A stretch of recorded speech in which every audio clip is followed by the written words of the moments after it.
Hello बच्चों, कैसे हैं आप लोग। तो आज की इस वीडियो में हम बताने वाले हैं क्लास 10th साइंस में विज्ञान की आपको तैयारी कैसे करना है और विज्ञान में क्या क्या पढ़ना है जिससे आपके 95 प्लस नंबर आए।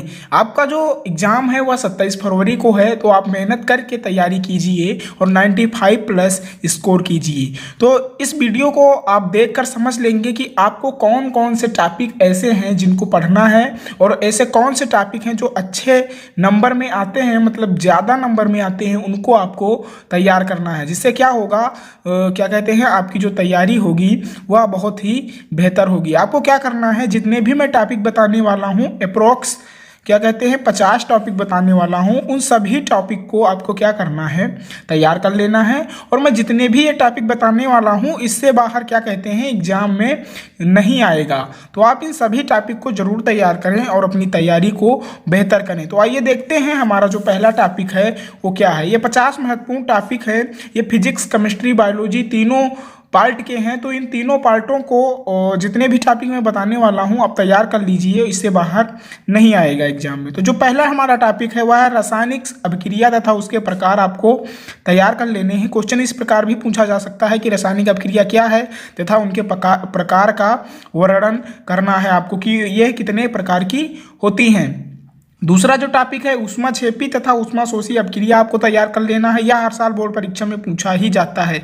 यह भी पूछ सकता है ऊष्माक्षेपी तथा ऊष्माशोषी में अंतर बताइए। यह भी पूछ सकता है कि ऊष्माक्षेपी तथा ऊष्माशोषी की परिभाषा उदाहरण सहित लिखिए। और जो तीसरा क्वेश्चन है वह उपचयन तथा अपचयन अभिक्रिया है, इसको आपको तैयार कर लेना है। इसमें भी वही होगा, या फिर अंतर पूछ लेगा या फिर परिभाषा पूछ लेगा। अम्ल, क्षार तथा लवण जो चौथा टॉपिक है वो अम्ल, क्षार तथा लवण है, इसको आपको तैयार कर लेना है। पांचवा टॉपिक है व्यंजक चूर्ण, baking soda, Dhawan soda, plaster of Paris के निर्माण की विधि तथा उपयोग आपको तैयार कर लेना है। इनमें से कोई ना कोई जरूर पूछा जाएगा विस्तृत उत्तरीय प्रश्न में या लघु उत्तरीय प्रश्न में। यह भी पूछा जा सकता है कि व्यंजक चूर्ण का उपयोग बताइए, बेकिंग सोडा का उपयोग बताइए, धावन सोडा का उपयोग बताइए। इनमें से कोई भी पूछा जा सकता है, तो आपको इन सभी टॉपिक को अच्छे से तैयार कर लेना है। छठा जो हमारा टॉपिक है वह है धातु एवं अधातु की परिभाषा तथा अंतर। इन दोनों को आपको तैयार करना है। एक ना एक जरूर पूछा जाएगा, या फिर परिभाषा पूछा जाएगा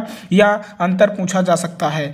और जो सातवां टॉपिक है वह है समजातीय श्रेणी क्या है, यह भी पूछा जा सकता है, या यह भी पूछा जा सकता है कि समजातीय श्रेणी पर टिप्पणी लिखिए।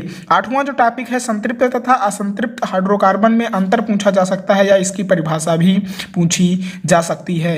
नवा टॉपिक जो है कार्बनिक यौगिकों के रासायनिक गुणधर्म भी पूछे जा सकते हैं। और 10वां जो टॉपिक है वह है मेंडलीव की आवर्त सारणी के गुण, दोष तथा लाभ, ये भी पूछा जा सकता है। और 11वां टॉपिक है आधुनिक आवर्त सारणी के बारे में पूछा जा सकता है, इस पर टिप्पणी लिखने को भी आ सकता है। 12वां जो टॉपिक है वह है संयोजकता क्या है, ये पूछा जा सकता है। 13वां जो टॉपिक है हमारा वह बायोलॉजी का है, मानव पाचन तंत्र का सचित्र वर्णन करने को भी कह सकता है। तो आपको क्या करना है, इसको तैयार कर लेना है। उसके साथ जो 14वां टॉपिक है वह है पोषण तथा पोषण के प्रकार का वर्णन करना भी आ सकता है, या फिर ये पूछ सकता है कि पोषण क्या है, और ये भी पूछ सकता है कि पोषण के कितने प्रकार हैं उनका वर्णन कीजिए। और जो 15वां टॉपिक है वह है स्वयं पोषी पोषण या स्वपोषी पोषण तथा विषम पोषी पोषण में आपको अंतर पूछ सकता है या इसकी परिभाषा पूछ सकता है। जो 16वां टॉपिक है वह है जाइलम तथा फ्लोएम में अंतर पूछ सकता है, या इसके कार्य पूछ सकता है कि जाइलम तथा फ्लोएम के कार्य लिखिए। 17वां जो टॉपिक है वह है रुधिर तथा लसिका में आपको अंतर स्पष्ट करना है कि रुधिर तथा लसिका में क्या अंतर है। 18वां जो टॉपिक है वह है धमनी तथा शिरा में आपको अंतर स्पष्ट करना रहेगा। और 19 नंबर जो टॉपिक है वह है मनुष्य के हृदय की आंतरिक संरचना का सचित्र वर्णन करना है तथा उसके भागों को क्या करना है, उनके भागों के बारे में बताना है कि जो मनुष्य के हृदय की आंतरिक संरचना है उसमें कितने भाग होते हैं, उनका भी सचित्र वर्णन करना रहेगा। उसके बाद जो 20वां टॉपिक है वह है मानव में उत्सर्जन तथा उत्सर्जी अंग आपको बताने होंगे। क्या बताने होंगे, मानव में उत्सर्जन तथा उसके उत्सर्जी अंग के नाम लिखने होंगे। 21 नंबर जो टॉपिक है वह है स्वपरागण तथा परपरागण में अंतर स्पष्ट कीजिए। ये क्वेश्चन पूछ सकता है, या यह पूछ सकता है कि स्वपरागण तथा परपरागण में परिभाषा इसकी पूछ सकता है। 22वां जो टॉपिक है वह है अलैंगिक जनन तथा लैंगिक जनन के बारे में पूछ सकता है, या फिर अंतर पूछेगा या परिभाषा पूछेगा। 23 नंबर जो टॉपिक है वह है जनन स्वास्थ्य पर आपको टिप्पणी लिखने को कहेगा। 24 नंबर जो टॉपिक है वह मानव जनन तंत्र।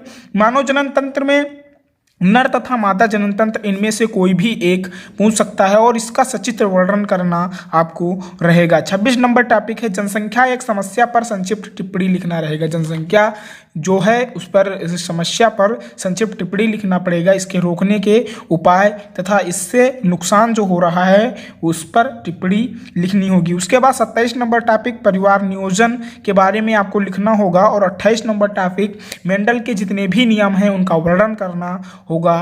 और जो 29 नंबर टॉपिक है, ये अब टॉपिक जो है फिजिक्स के हैं। फिजिक्स में प्रकाश परावर्तन तथा परावर्तन के नियम पूछे जा सकते हैं। और 30 नंबर टॉपिक प्रकाश अपवर्तन तथा अपवर्तन के नियम पूछे जा सकते हैं।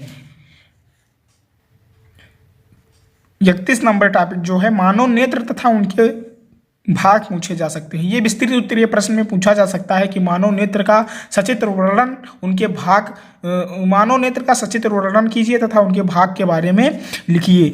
और 32 नंबर जो टॉपिक है मानव नेत्र की सामंजन क्षमता के बारे में भी पूछ सकता है। 33 नंबर जो टॉपिक है निकट दृष्टि दोष तथा दूर दृष्टि दोष में अंतर या इसकी परिभाषा पूछ सकता है। और जो 34 नंबर टॉपिक है वह वैद्युत आवेश के बारे में पूछ सकता है कि वैद्युत आवेश क्या है, वैद्युत आवेश पर संक्षिप्त टिप्पणी लिखिए। 35 नंबर जो टॉपिक है वो वैद्युत धारा है, वैद्युत धारा के बारे में आपको बताना रहेगा। 36 नंबर जो टॉपिक है वह वैद्युत विभव के बारे में आपको बताना रहेगा। और जो 37 नंबर टॉपिक है वैद्युत परिपथ के बारे में आपको पढ़ना है। 38 नंबर जो टॉपिक है ये बहुत ही इंपॉर्टेंट है, आप इसे जरूर तैयार कीजिए। ओम का नियम तथा सत्यापन पूछा जा सकता है। अगर शार्ट में इसका क्वेश्चन बनेगा तो ओम के नियम के बारे में सिर्फ लिखना रहेगा। अगर ये विस्तृत उत्तरीय प्रश्न में पूछा जाएगा तो ओम का नियम तथा उसका सत्यापन भी करना रहेगा। 39 नंबर टॉपिक वैद्युत प्रतिरोध के बारे में आपको पढ़ना रहेगा।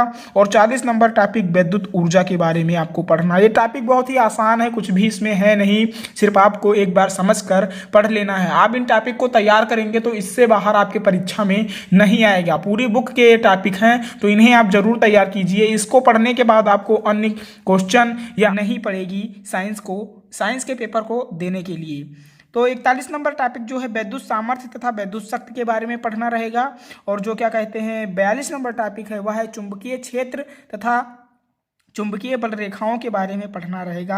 और जो 44 नंबर टॉपिक है वह चुंबकीय बल रेखाओं के गुण के बारे में पढ़ना रहेगा कि ये भी पूछा जा सकता है कि चुंबकीय बल रेखाओं के गुण बताइए, इस प्रकार के क्वेश्चन पूछे जा सकते हैं। 45 नंबर टॉपिक जो रहेगा मैक्सवेल के दाएं हाथ के अंगूठे का नियम पूछा जा सकता है, बहुत ही इंपॉर्टेंट है, आप इस नियम को जरूर तैयार करें।